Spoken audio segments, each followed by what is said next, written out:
Well, hello, people of Playground. Today we're going to talk about SDXL and more specifically the refinement slider. To understand what's going on in the background, I thought I'd visually show you an example using a program called Comfy UI. Now, mind you, this isn't how Playground is set up. This is more for a visual representation.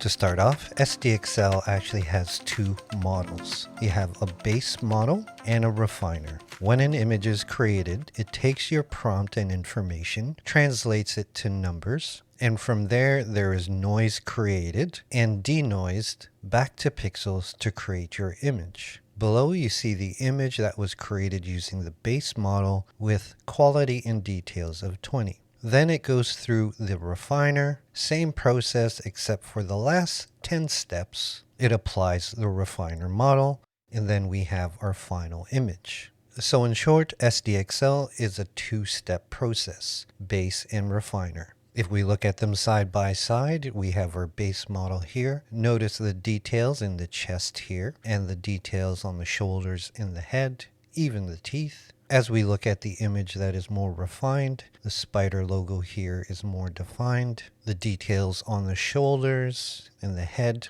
have more definition. Generally speaking, the refiner will enhance the details in your image. Now, whether you are on canvas or board, you're now going to notice this refinement slider. By default, it's set to 40, and I'll explain why that is. But right now, I have it set up at 0. In this example, we're using the sampler Euler. Here's the image generated at 0 refinement, 10, and 20. Now, at first glance, I would say this image is fine. So I may choose not to use the refiner. If you look at certain areas like the beard, the texture of the skin, you'll see as we get to 20%, the details of the image are starting to change. The way it's shaded, the fineness of the beard. Now, if we look at 30, 40, and 50 refinement, we see these details start to increase. We have a refinement of 30 here, 40, and 50. A refinement of 40 was roughly how it was set up previously, but you can always dial it down or dial it up depending on the amount of details you want. Again, if you look at the beard at 30, 40, and 50, you see at 50 it's more defined and those details are now being pulled out. When it comes to people, most of the time you're going to be between 30 to 50, and you might even have to dial it down to a specific number. 35, 45, 53. It'll be different based on the image you're generating. One of the downsides of going higher, as we look at 50, 60, and 70, it'll start to break away from the original composition and even deform in some ways. There are use cases that I've tested to use a refinement of 60 and up, but those images tend to be more of an abstract nature.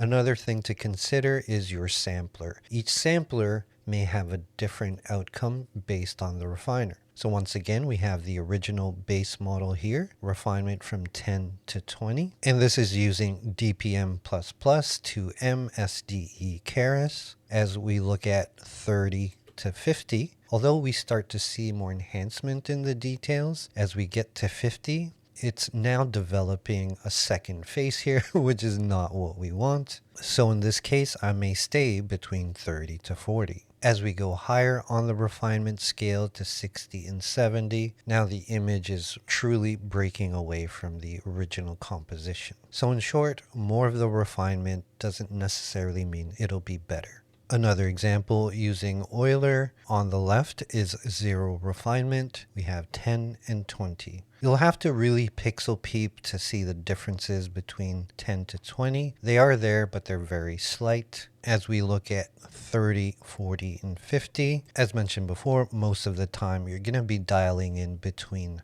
these numbers. And that's one of the reasons why we opened up the refinement fully, where you can truly dial in your settings and be very specific about your details. In these last three examples, I pushed it all the way up to 80, where now even the contrast is very heavy. We're getting more of an abstract nature. In this case, it works very well. But once again, it doesn't mean that it's going to always be better. In these examples with DPM++ SDE at the top, DPM++ 2M SDE Keras, we start to see this extra head popping in here. A bit later on this sampler, for these particular samplers, you might want to stay around 50 to 60, dialing it down should your image sway away from the original composition. Just remember the key word here is refinement. You want to refine details. In these examples from 0 to 30, it's really hard to pick out the differences. If you look at the little nest here, you see as we get to 30, the small details are just a bit more evident.